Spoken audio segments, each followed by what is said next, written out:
Hello दोस्तों, स्वागत करते हैं आपका एक बार फिर से अपने यूट्यूब चैनल आरके क्लासेज में। दोस्तों ये क्लास 10th एनसीईआरटी मैथमेटिक्स का मेंसुरेशन लेसन का दोस्तों मैं एक क्वेश्चन लेके आया हूं। ये क्वेश्चन आपके एग्जाम की दृष्टि से बहुत ज़्यादा मोस्ट है और काफ़ी ज़्यादा बच्चों में ये समस्या, ये सवाल को लेकर के भय भी बना रहता है कि ऐसी सवालें जो दी गई हैं कैसे इनको सॉल्व करें, याद कैसे रखा जाए। तो दोस्तों आइए यहाँ पे देखते हैं सवाल क्या दिया गया है। हम आपको इसको बहुत आसान तरीके से बताने वाले हैं। निश्चित ही दोस्तों आज के बाद इस सवालों में कोई दिक्कत आपको नहीं होगी। अगर लास्ट तक आप ऐसे सवाल को देखते हो, यानी कि इस क्लास को देखते हो, तो इस सवाल से भय आपका, डर आपका ख़त्म हो जाएगा। बहुत आसानी से इस सवाल को आप लगा पाएंगे। तो आइए यहाँ पे देखते हैं सवाल क्या दिया गया है। देखेंगे, बताया जाता है दो गोलों के आयतनों में 64:27 का अनुपात है। ठीक है, दो यहाँ पे गोले हैं जिनके आयतन में 64:27 का अनुपात है। उनके पृष्ठीय क्षेत्रफलों में कितने का अनुपात होगा, ये आपसे पूछा गया है। जैसा कि आप यहाँ पे देख पा रहे हैं, इसके अकॉर्डिंग आपको वैसे ही पता चल जाता है कि एक गोला जो है वो बड़ा है, वहीं दोस्तों दूसरा गोला जो है वो छोटा है।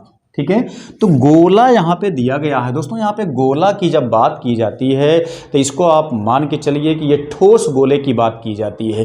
ठीक है, तो यहाँ पे दोस्तों इसका जो आयतन, जो बड़े वाले का आयतन दिया गया है वो 64 है। जो छोटा वाला आयतन है गोला, उसका आयतन दिया गया है 27 है।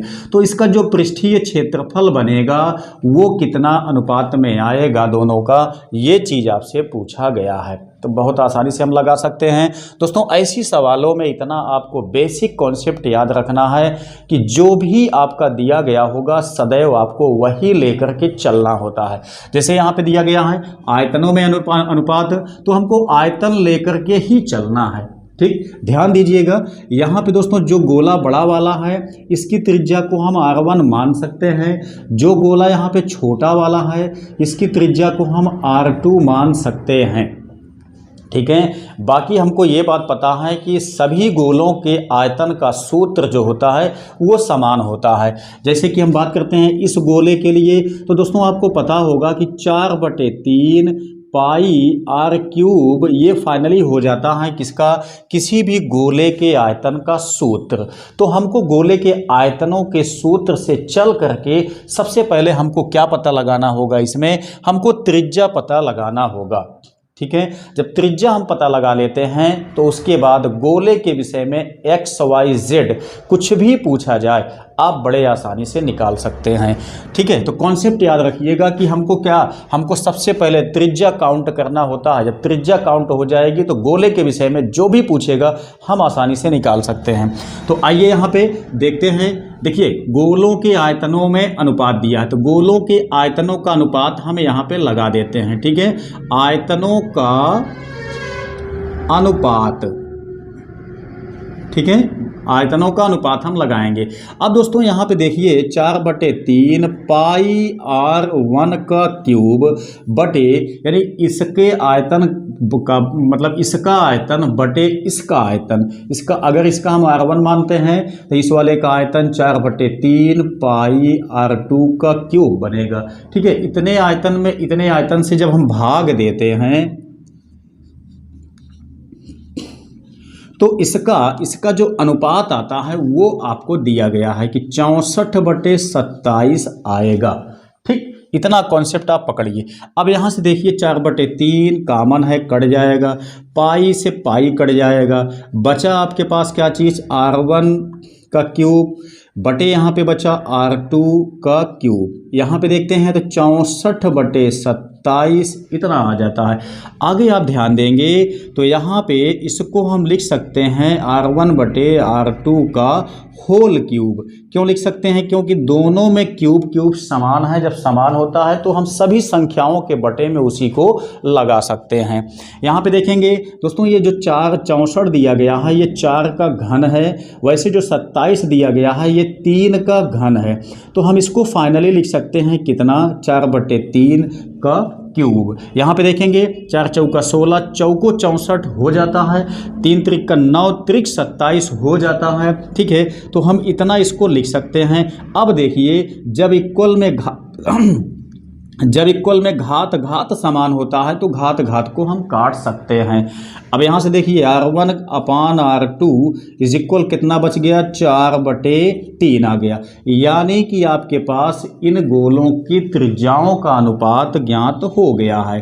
ठीक है, क्या चीज़, R1/R2 की जो वैल्यू है वो 4/3 आ चुकी है। ठीक है, अब यहाँ से हमारे पास जब त्रिज्याओं का अनुपात पता हो गया है तो हम कोई भी चीज़ गोले का आसानी से निकाल सकते हैं।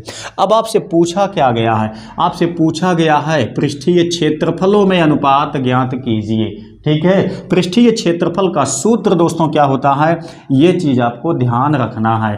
ठीक है, तो पृष्ठीय क्षेत्रफल का सूत्र जो होता है वो होता है 4πr²। ठीक, इतना ध्यान रखना है। तो इस वाले के लिए आपका R1 से चल जाएगा, इस वाले के लिए आपका R2 से चल जाएगा। इतनी चीज़ों को हम बात पकड़ के चलेंगे तो आगे हम यहाँ पे क्षेत्रफलों में आयतन का अनुपात निकाल सकते हैं। यहाँ पे हम क्या लिखते हैं, गोलों के क्षेत्रफलों का अनुपात, ये आपसे पूछा गया है, ध्यान देंगे।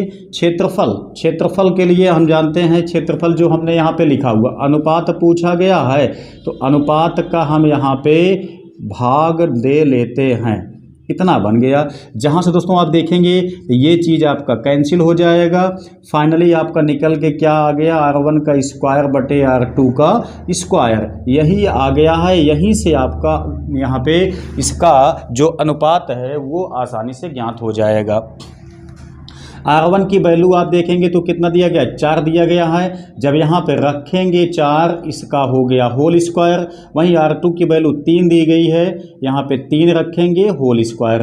तो हम देखते हैं यहाँ पे 4 चौका 16 बटे ये आ गया 3 त्रिका 9। तो फाइनली दोस्तों यहाँ पे जो क्षेत्रफल का अनुपात की बात की जाए तो 16/9 आपका आंसर आ जाता है। ठीक है, तो इस तरीके से ये सवाल बड़े आसानी से सॉल्व हो जाती है। आप लोग अगर लास्ट तक बने हुए हैं तो निश्चित ही उम्मीद है कि इस सवाल में आपको दिक्कत नहीं हुई होगी, आसानी से आप सवाल को सॉल्व कर सकते हैं। आपके एग्जाम में दोस्तों ऐसे प्रश्न बहुत ज़्यादा उठाए जाते हैं, अगर कॉन्सेप्ट जो आप समझ लेते हैं तो आसानी से चीज़ों को आप सॉल्व कर सकते हैं।